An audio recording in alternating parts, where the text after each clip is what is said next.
예, 안녕하십니까. 7월 23일 목요일 외교부 정례 브리핑을 시작하겠습니다.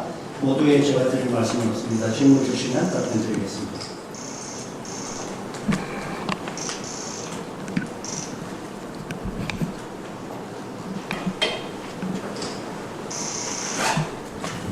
네, 뉴데이 김서영입니다. 이번 해킹 사건 관련해서요, 2월에 이제 외교부는 그 사실을 인지한 것으로 알고 있는데, 인지하게 된 정확한 시점이랑 그 장관께 보고된 또 정확한 시점은 언제인지 궁금해요. 예, 그 관계기관에서 올 2월 초에 국립외교원 그 온라인 교육 시스템에 대한 그 비정상적인 접근 정황을 포착을 하여서 외교부에 이를 알려왔습니다. 외교부는 그 통보를 받은 이후에 즉시 해당 시스템을 긴급하게 차단 조치를 하고 비정상적인 접근의 실체 파악을 위해서 관계기관과 함께 공동조사에 착수를 하였습니다. 이 조사는 기술적인 전문성이 요구되는 작업이라서 4월까지 약 2달이 소요가 되었고, 이 조사 결과를 장관에게 보고한 것입니다. 그리고 국가안보실에 대한 보고는 최근입니다. 그 해당 사건에 대한 여러 법적이고 정책적인 함의 등에 대한 분석을 거쳐서 보고를 했다는 말씀을 드리겠습니다. 근데 이제 사건이 먼저 인지되고 나서 장관께 먼저 보고가 이루어지는 게 매뉴얼상 맞는 건가요? 아니면 먼저 자체적으로 조사를 한 다음에 그 이후에 몇 개월이 지난 다음에 장관께 보고하는 게 매뉴얼상 맞는 건가요? 그게 이제 지금 비정상적인 접근이라고 했지 않습니까? 그래서 이 비정상적인 접근에 대해서는 기술적인 그런 판단이 필요하기 때문에 그 작업을 우선적으로 한 것입니다. 참고로 이제 제가 좀 말씀을 드리면 그 외교안보기관인 이 외교부에 대해서 그 사이버 공격 시도가 진짜 매우頻繁하게 발생을 하고 있고 매년 그 횟수도 이제 크게 증가를 하고 있다는 말씀을 드리겠습니다. 이제 예를 들면 2024년 경우에는 14,670사건, 일평균으로 하면 40건이 발생을 하게 된 거죠. 그리고 2025년에는 17,500사건, 일평균으로 하면은 48건. 그리고 이제 금년도 상반기 6월 말까지 기준으로 하면은 16,250사건, 일평균이 90건이나 됩니다. 이렇게 이제 아주 빈번한 그런 비정상적인 접근 시도가 있기 때문에 그 접근 시도 때마다 이제 저희들이 장관에게 보고를 하는 것이 아니라 이 비정상적인 접근의 실체가 과연 무엇인지, 이것이 해킹인지, 어떠한 종류의 또 어떤 해킹인지, 이런 것들을 우리가 관계기관하고 외교부도 단독으로 그런 분석을 할 수가 없습니다. 관계기관하고 합동으로 조사를 해서 그 조사를 한 것을 종합해서 장관께 4월에 보고를 했다는 그런 말씀을 드리겠습니다. 예, 그리고 개인정보위원회에서는 이게 이제 사건이 인지됐을 때 72시간 내에 보고하는 걸로 돼 있는데, 신고하는 걸로 수로 돼 있는데, 예외 규정이 이제 존재하는데, 그 외교부에서 판단할 때는 이게 예외 규정에 해당된다라고 판단을 하시나요? 네, 그 사이버 공격을 올 2월에 인지를 하고, 그만 말씀드린 대로 2개월간의 외교부와 관계기관 간의 공동조사를 통해서 해당 시스템으로부터 개인정보가 유출된 정황을 4월에 확인을 했습니다. 그리고 이제 개인정보 유출 정황이 확인이 되었기 때문에 당연히 이제 개인정보보호위원회 신고 문제를 저희들이 검토를 했고, 그런데 이제 이게 국가안보하고 무관하지 않은 그런 불가피한 사유가 있었기 때문에 관계기관과 협의를 하고 또 관련 검토를 거쳐서 7월 19일에 개인정보보호위원회에 신고를 하게 된 것입니다. 그래서 국가안보와 관련된 측면이 있기 때문에 저희들이 관련 검토에 매우 신중을 기했다는 그런 점을 말씀을 드리고, 그럼 불가피한 그 국가안보 사유가 무엇인지 이거에 대해서는 민감성 때문에 대외적으로 좀 말씀드리기 곤란함을 좀 이해를 해주시기 바랍니다. 근데 이제 그렇지만 이게 이제 전반적인 그 보고 체계나 이런 게 늦어지면서 수사도 전반적으로 다 이렇게 지연이 되게 되면서 피해도 좀 더 확산되지 않았나라는 지적에 대해서는 외교부는 어떤 입장 갖고 계십니까? 예, 저희들은 이제 이번 사태를 매우 엄중하게 이제 인식을 하고 있고, 그리고 이제 이번 사건을 계기로 해서 조기 탐지와 대응 능력 강화를 위해서 정보와 시스템 전반을 점검을 하고 사이버 보안 점검 체계도 개선을 하고 그다음에 관력 인력도 보강을 하는 등 구체적인 그런 대책을 그렇게 마련을 할 것이고요. 그다음에 이제 우선 이 유출 가능성 인원에 대한 추가 피해가 있을 수 있지 않겠습니까? 그래서 이제 저희들이 취한 조치는 우선 개인정보 유출에 따른 개별적인 통지를 했습니다. 그리고 이제 출처가 불분명한 그런 이메일을 수신하는 경우에는 각별히 유의할 것을 또 안내를 하였고, 그리고 이제 여러 사이트에 비밀번호를 이렇게 동일하게 사용하는 경우에는 보안 위험에 그렇게 노출이 될 수 있기 때문에 각 사이트별로 고유한 비밀번호를 설정을 하고 그리고 주기적으로 이제 변경을 하도록 이렇게 이제 권고를 하고 있다는 점을 말씀을 드리고 이 건이 정말 되게 심각한 사건이기 때문에 정말 철저한 그런 사후 조치를 할 것이라는 점을 말씀을 드리겠습니다. 네.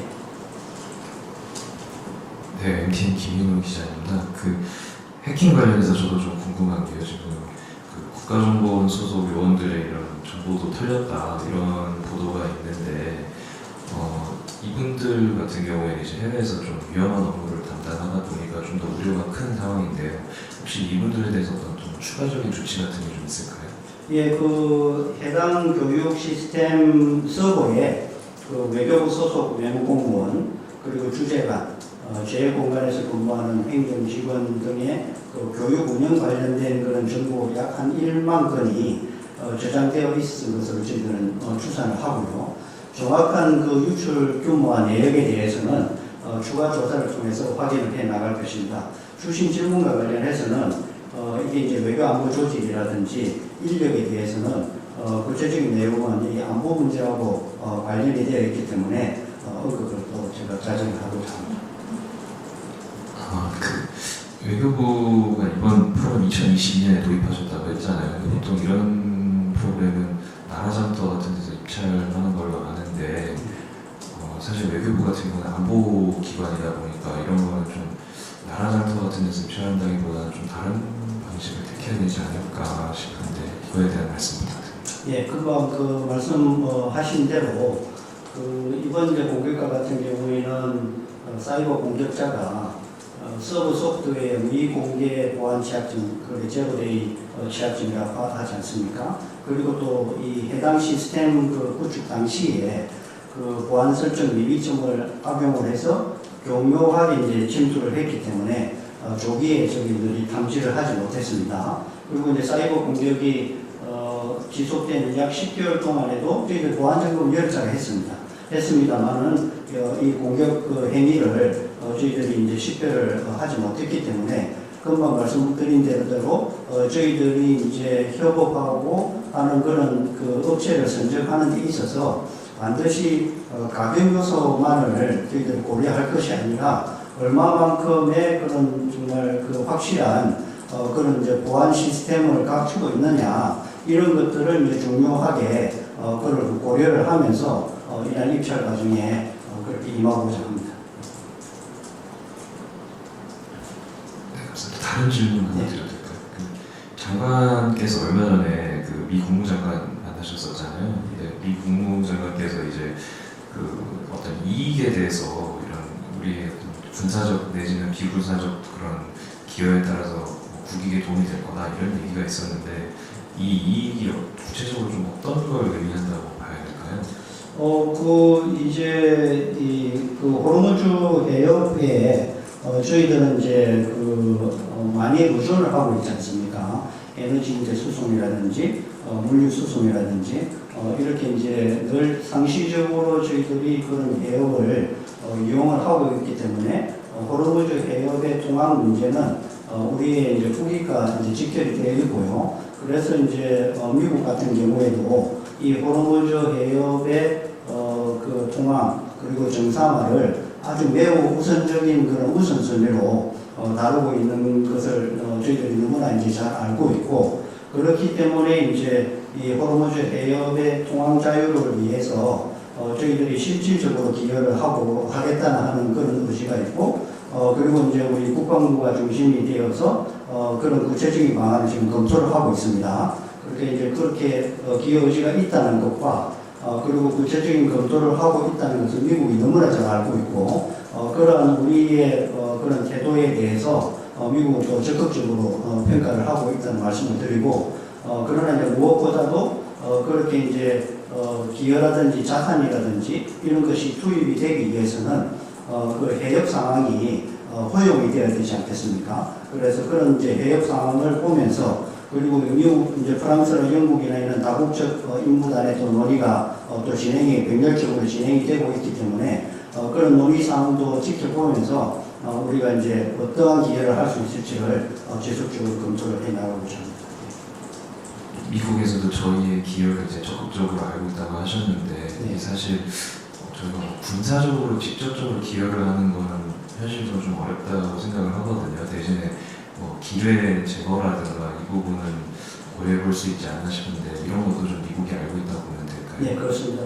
이제 영국하고 프랑스가 이제 주도를 하고 있는 다국적 임무단의 경우에도 가장 우선적으로 지금 검토하는 분야가 기뢰 제거입니다. 그래서 이제 기뢰 제거에 필요한 그런 자산을 이제 이렇게 동원할 수 있는 그런 국가들을 이제 식별을 하고 그리고 이제 실제로 그렇게 동원할 수 있는 그런 배역의 여건이 되는지를 지금 보고 있고 그리고 이제 그런 우리도 이제 그런 동향을 보면서 어떠한 이제 실제적인 기여가 가능할지를 지금 구체적으로 검토를 하고 있다 이렇게 보시면 될 것 같습니다. 사실 이 기회 제거 관련해서 보도가 나갔을 때 뭔가 이런 대상에서 항의나 그런 따로 내시는 거 없을까요? 이제 이 국제해역은 이제 국제공공재이지 않겠습니까? 그래서 이 국제공공재인 국제해역이 안정적으로 이제 유지가 되고 운영이 되는 것은 국제사회 모두의 전체적인 이익이라고 생각을 합니다. 우리는 이제 그런 기본적인 방향을 갖고 이제 관련국들하고 또 국제사회와 협의를 해나갈 것이라고 저는 말씀드리겠습니다. 감사합니다.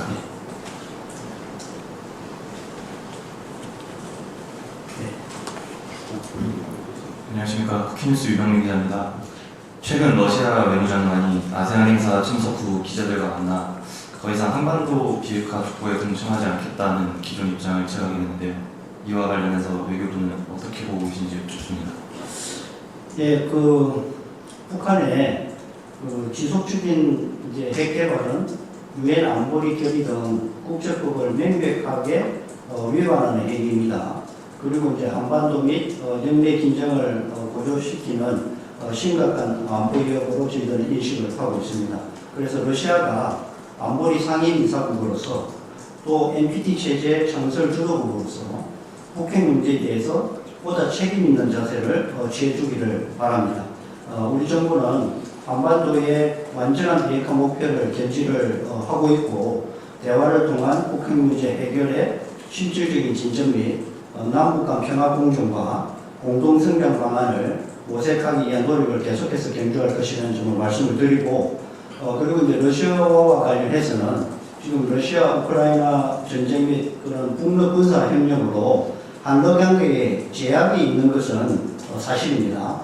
제약이 있는 것은 사실이지만 러시아가 필요한 소통을 해오고 있다는 점을 말씀을 드리고 우리 정부는 대화와 협력을 통한 한반도 평화와 북핵 문제의 실질적인 진전을 이루기 위해서 노력을 하고 있고 러시아의 건설적인 역할을 견인하기 위한 그런 외교적 노력을 계속해 나갈 것이라는 점을 밝힙니다.